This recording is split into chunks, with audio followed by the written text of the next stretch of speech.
your customized show today. Give Kia a call at 410-907-0328. That's 410-907-0328. The weather's heating up, which means it's the perfect time to get that next job done. At AutoZone, we have the free services you need to do it right. Like our AutoZone Rewards program. Sign up is free, and you get a $20 reward every time you spend $20 or more 5 times. Looking to protect your engine and start that oil change? Get 5 quarts of Castrol GTX high mileage motor oil and an STP extended life oil filter for just $26.99. With more than 5,600 locations nationwide, getting the job done just got easier. See terms at AutoZone.com/rewards. Restrictions and details in store. Get in the zone, AutoZone. WWIN HD Baltimore, and now broadcasting live on the internet at mybaltimorespirit.com, a Radio 1 station. The following is a paid program. The views and opinions expressed are those of the program sponsor and do not necessarily reflect the views and opinions of Spirit 1400 and its management. It's done unto you as you believe. It's done unto you as you believe.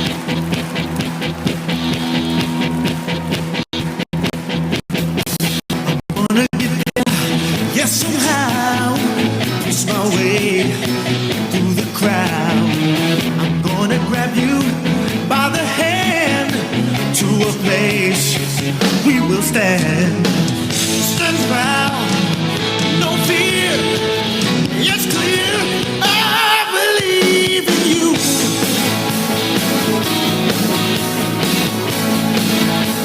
I believe in me. Oh yeah, I believe that we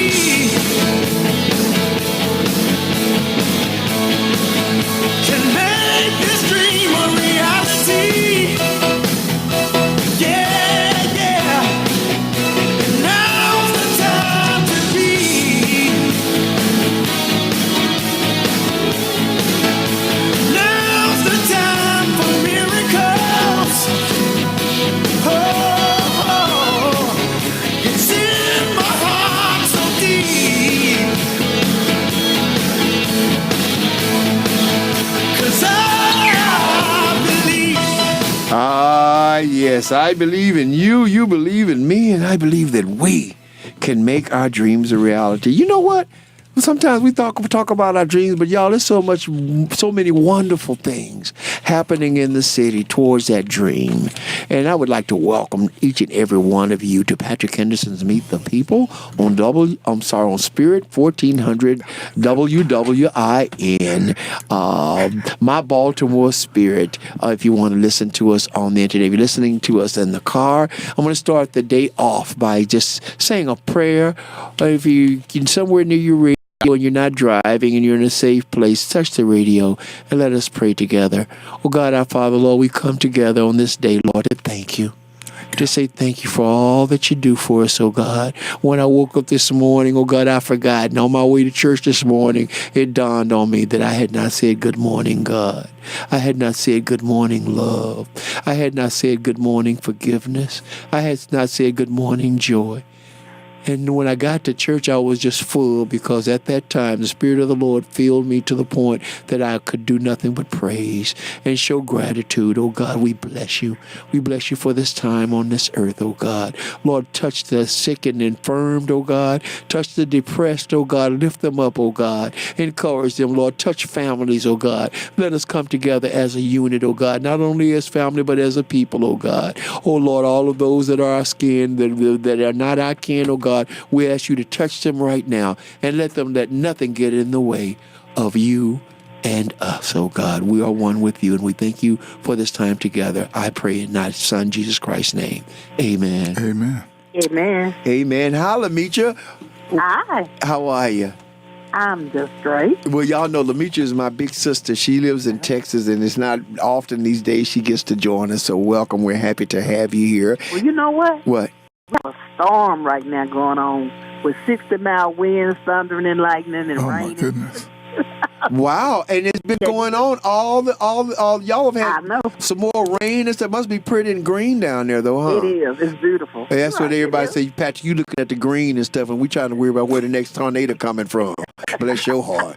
And please welcome also my co-anchor, Mr. James C. Moran. How are you, Jimmy? I'm doing well, doing well. Good afternoon, Baltimore. Good afternoon, Lemitra. Good afternoon.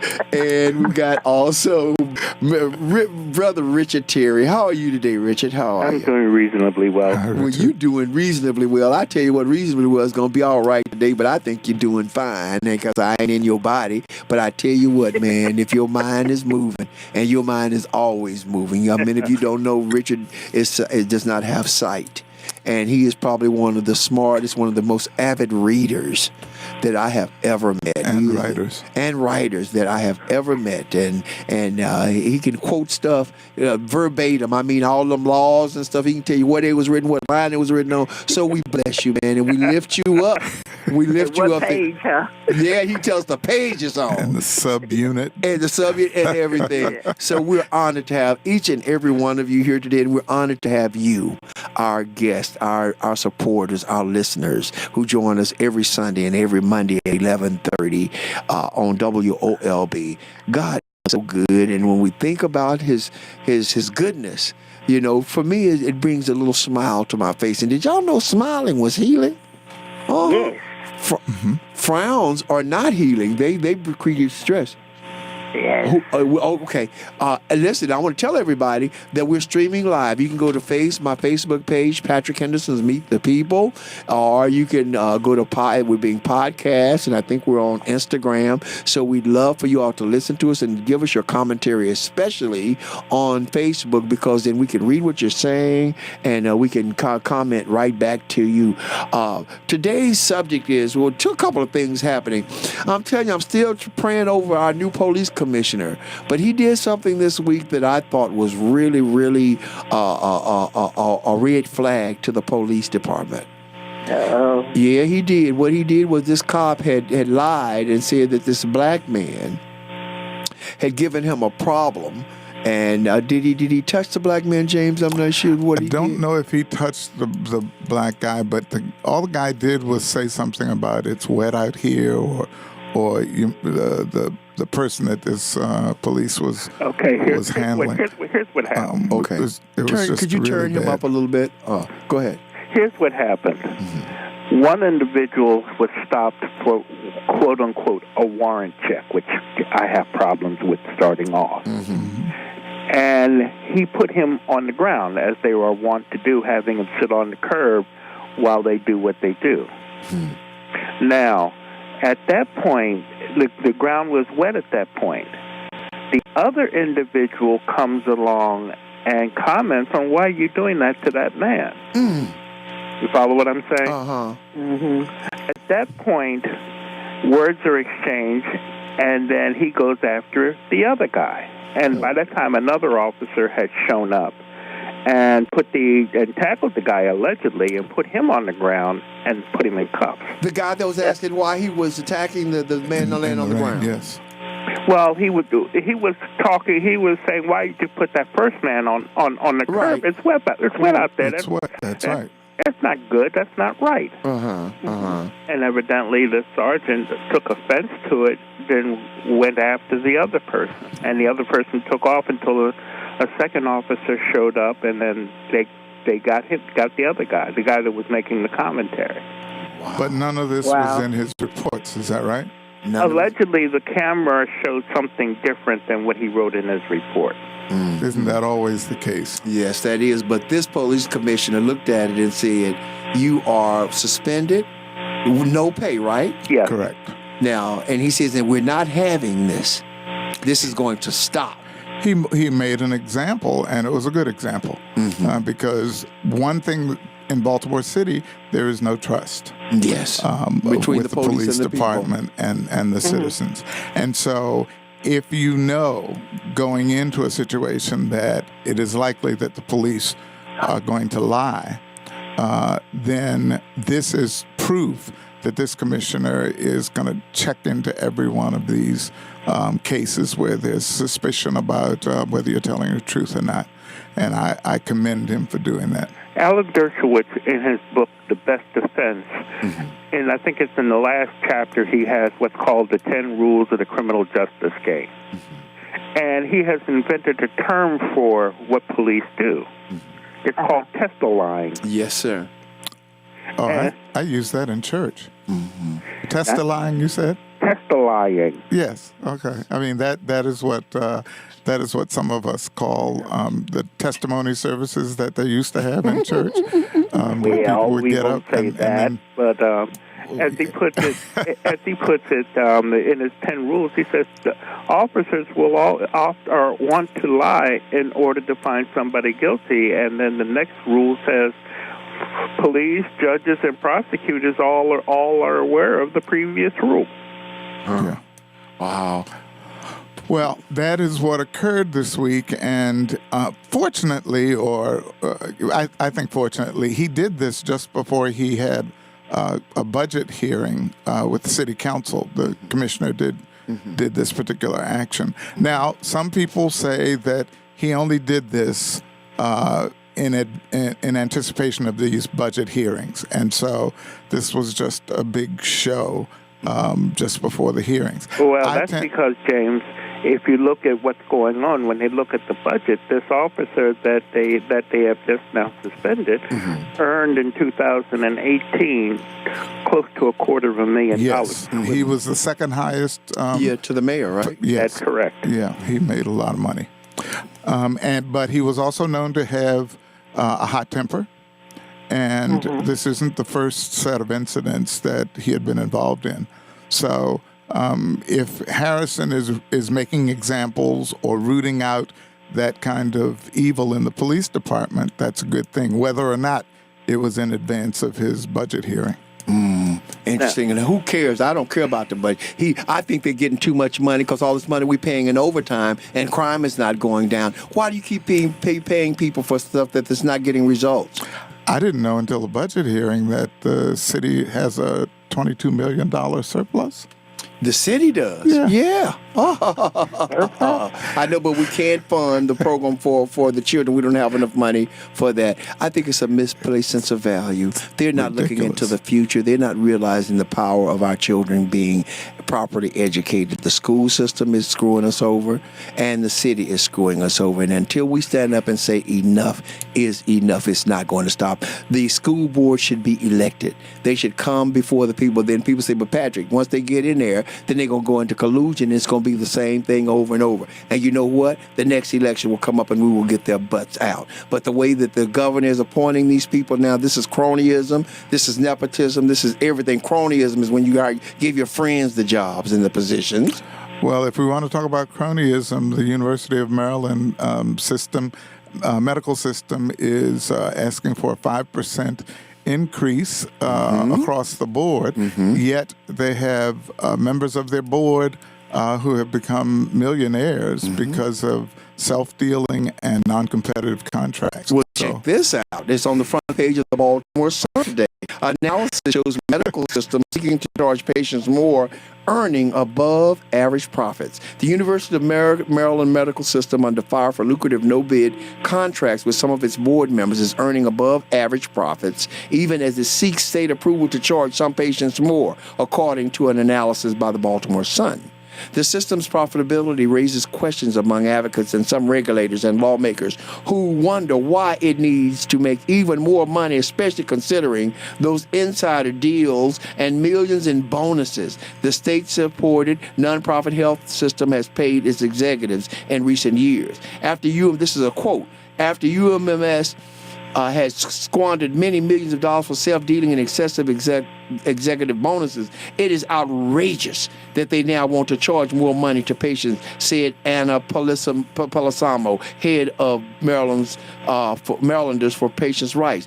Delegate Nick Kipke, the Republican leader of the Maryland House of Delegates, said state regulators should consider the system's contracts with board members and the money it pays its leaders when they weigh in requests for a rate increase. Executive compensation has troubled me for years within the medical system, Mr. Kipke said. It seems egregious to me that executives are making millions in a non-profit setting. At issue is the nearly 5% increase the University of Maryland is seeking for its flagship hospital in Baltimore, the University Medical Center. That's the largest increase requested by any Maryland hospital in 5 years. The increase would generate $75 million more a year. Mm-hmm. Well, what about the GOP? About the Democrats wanting to give the GOP a raise? Given the what? Republicans a raise.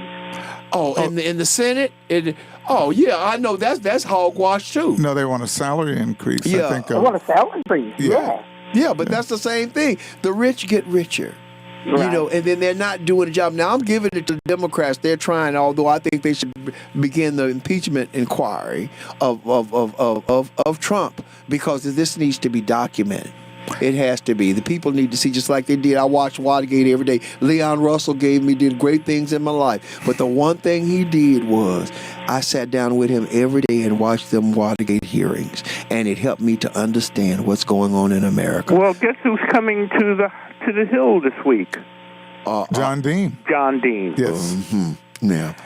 His purpose in coming is so that people can see in a live body a person that was actually involved in Watergate, and hopefully this will sway some public opinion. That is, I think, what's That's behind all it is. Yeah. Well, wait a minute. What about these tariffs that y'all's president was finna slap on Mexico? It wasn't nothing but a distraction, because they found out that deal was made months ago. Months ago, they had already agreed to it. It was another con. It was another con just to get us off of the Mueller about out this whole thing about him going to jail, and Nancy Pelosi saying, what did she say? She don't want to see him. What did she say? She don't want to see him impeached. She wants to see him in prison. In prison. Yeah. And let the church say, Amen. Amen. Amen. This man is a guy. He's a lying scumbag. Well, I'm just so outdone with him making the remarks that he did on foreign soil in front of the graves of all those people who had died. And he has nothing better to do than denigrate political opponents here in the U.S. Yeah, but he does it on foreign soil. But the thing of it is, did y'all watch his speech? At the thing. Now listen to me. Now I don't know what I'm talking about. I can't prove this, but he sounded like to me they had me either slipped him a Valium or put him on some sort of medication, because you could tell by his speech he was slowed down, and it was wearing off by the time he got to the graveyard, and that's when he started talking that smack. But we knew that he was reading something that he had no allegiance or affiliation with. Somebody slapped some papers in front of him and said, now read this. Yes. But you knew within a day or two that the real man, baby Trump, was going to come out. Well, and he did. And he did come out. But for all of you who suffer from diabetes, for all of you who suffer from high blood pressure. Oh, that's right. He increased that one, didn't he? Yes, and he put the guy that sponsored the first increase for pharmaceutical. He's now put him over the health of the United States. So y'all, all of you black people out there who are voting and think this man means you good, he's not. He's getting ready to cut $800 billion from Medicare. $800 billion. That's almost $1 trillion. We already don't get proper care. I was just talking to my neighbor about it this morning. When the black people go in the hospital, their arm hanging off. They don't give them opioids. White folks come in there with a fingernail clip broke. That's right. And they give them. And Lamitra is a nurse, and she knows there's a difference. So for y'all to think that supporting this man means you good, it does not mean you good. And history will record in your family that you had sold out your people for no good reason at all. $800 billion. When the face of the drug problem became white, that is when action took place. Oh, yeah, that's when they did something, yeah. That before that, they could give a flying fahoonie. Well, when the face was black, it was criminal. Throw him in jail. Right. When the face is white, it's, he needs mental health. Wait a minute, but here in Baltimore, they even know places where opened up places where they could go and shoot up. You mean Amsterdam? Yes, but wait a minute. And then created a drug so they could catch them, keep them from dying if they did overdose. Right. When did they ever do that for black people? They did. Now, we need to admit it. All of our skin ain't our kin. That's true. And until we realize that we are black and forget everything else that might be a shortcoming to you, first of all, we need to stick together. We need to mount a united effort to love, support, and to look out for each other and to speak up against these things. The reason they get away with it, when I read this report, they said white folks believe that black folks don't have a lower tolerance for pain or a higher tolerance for pain. Right. And they, the reason for it? They said because... but that ain't the reason they said. They said because they don't believe that we must feel pain like they do. Because if we did, we wouldn't have let them continue to abuse us. That's what the article said, like they have for 400 years. So they said we must be able to endure pain more so than they can. So they treat us accordingly. White person go in the hospital with the same disease as a black person, and guess who has a high chance of surviving? The white man. White person. It always does. And you all must realize that they don't care about us. Michael Jackson was absolutely right. They do not care about us. And if we don't care about us, then we are lost. Okay? Our children need to. I tell my children every day, I don't understand why they fight and bicker with each other. They're all they got. But I'm going to tell you this, and I'm going to get off the subject. So the other day, I asked them, I said, how many of y'all have gone to school with white kids? And all of them had, sometime or other. Now, these are 8 to 10-year-olds. I say, what school would you rather be at? Would you rather be at the school with the white kids, or would you rather be at school here? Every one of them said with the white kids. And I asked them why. Why? They said because they don't be hitting you, they don't be bullying you, they don't be fighting you, you can go on, you can do what you need to do. You have that friends that they still remembered from their earlier days in school and stuff. They contended that there was a different environment, and they longed and they loved that environment as opposed to the environment that they're in now, where the kids are always trying to get each other in trouble, or jumping on each other, hitting, tagging, and then we beat them in the morning trying to get them out of bed, cuss them out before they go to school. Then when they get to school, they're upset. So who they take it out on? The other kids and the teachers. Mm-hmm. So how can an environment for learning be prompted when that's going on? And believe it or not, y'all might think that you can beat your child and think he's going to learn, but he's not. Nobody can learn under stress. Well, I said last week at some meeting that I was in, hurt people hurt people. And it's just a fact. It is just a fact. And you just might as well put that on your Facebook pages. Yeah. Hurt people hurt people. And you need to think about it when you're doing it. When you're talking to, I was talking to a buddy of mine today. He has 2 sons. One of them is a scientist. He looks for empirical knowledge. The other son looks at it and goes, yeah, but what if? And he wasn't seeing the difference between those two. He's expecting one to be like the other one. The one that says what if, he thinks he should be like the one that looks for the empirical. But the one that's the creative one is going to be the genius and is going to make all the money because he's got a creative mind. Right.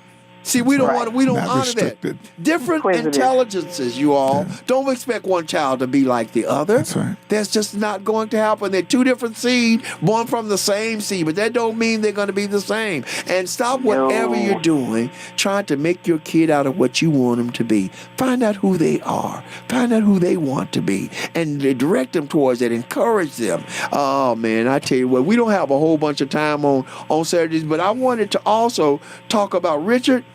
We talked about the CRV, the Civilian Review Board, and last week, and you made us aware of the fact that even though Andre Davis is a city solicitor, that the CRV does not have their own counsel. And because they don't have their own counsel, then they're subjected to the scrutiny of the city solicitor. Am I right? That's correct. So it's section 43 of Article 16 of the Public and Local Laws for the City of Baltimore. Can the Civilian Review Board have and hire their own attorney? That's where the problem comes in, because remember, they tried it before, and Andre Davis had such a fit that he took that attorney that they brought in and tried to have him disbarred. What? Wow.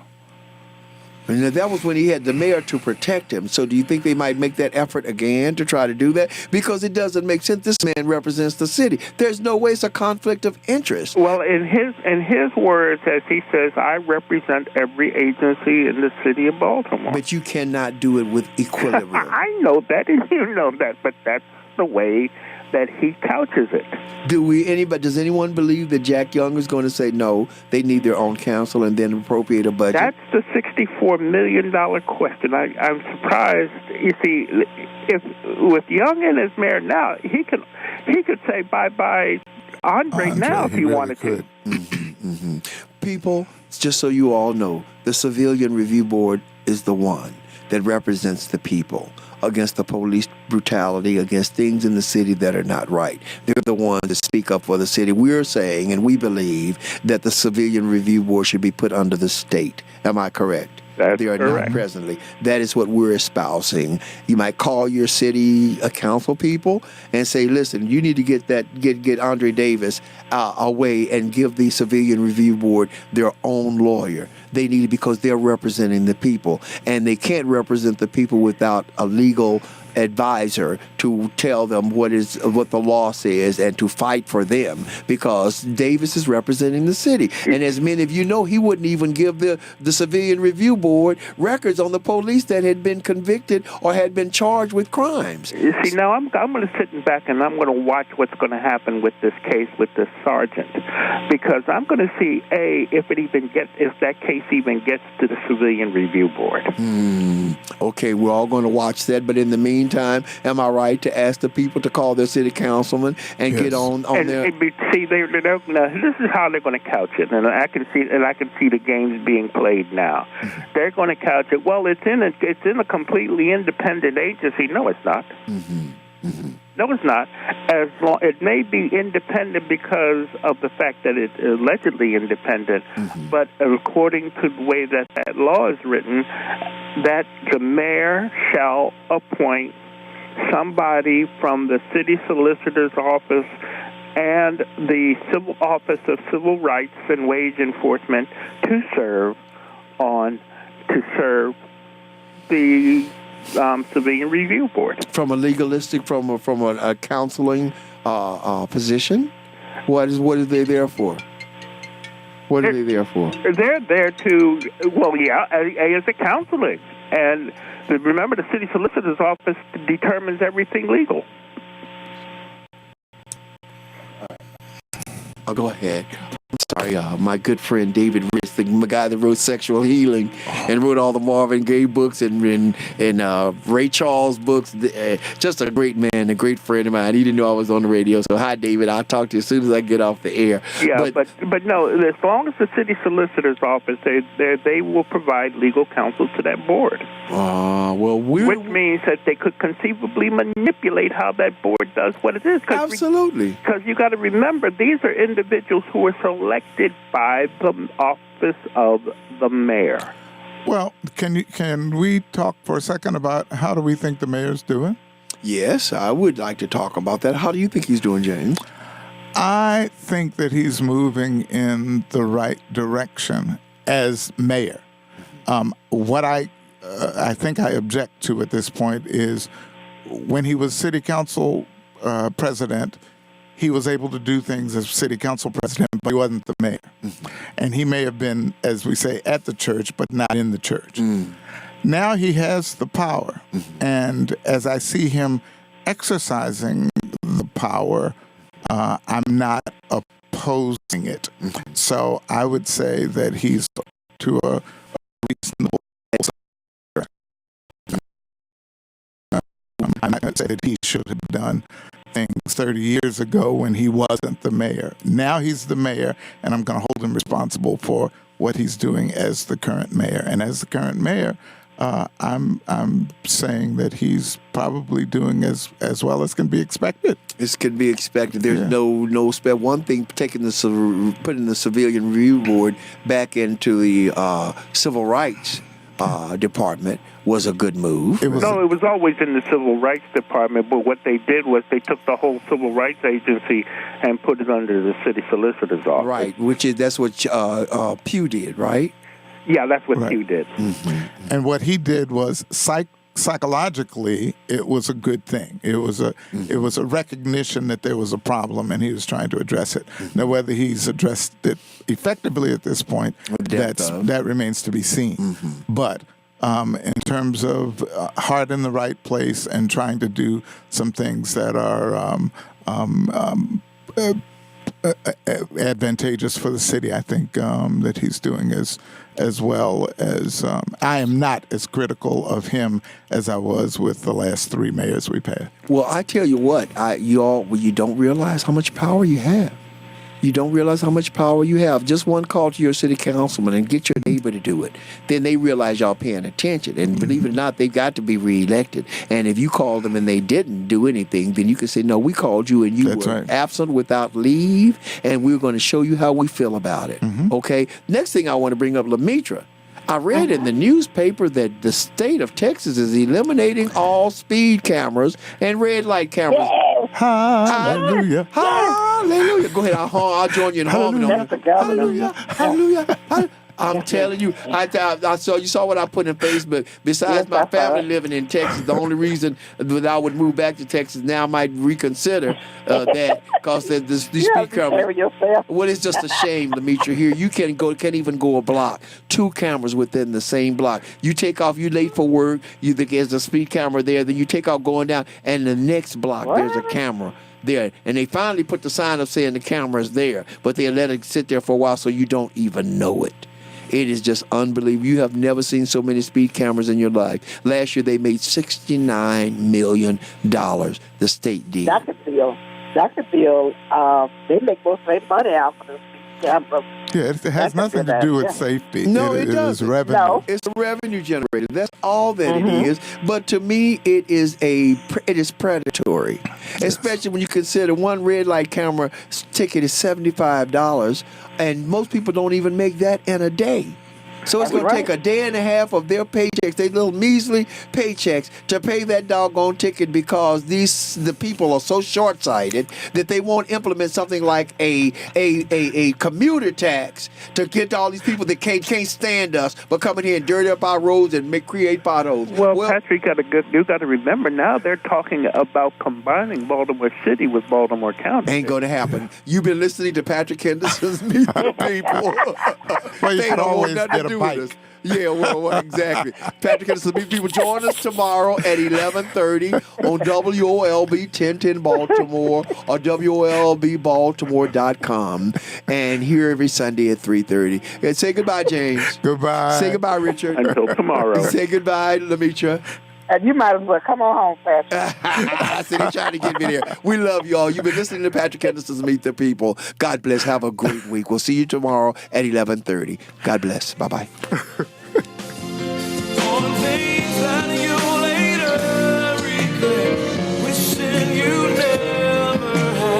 Once you realize it wasn't worth it. On destiny.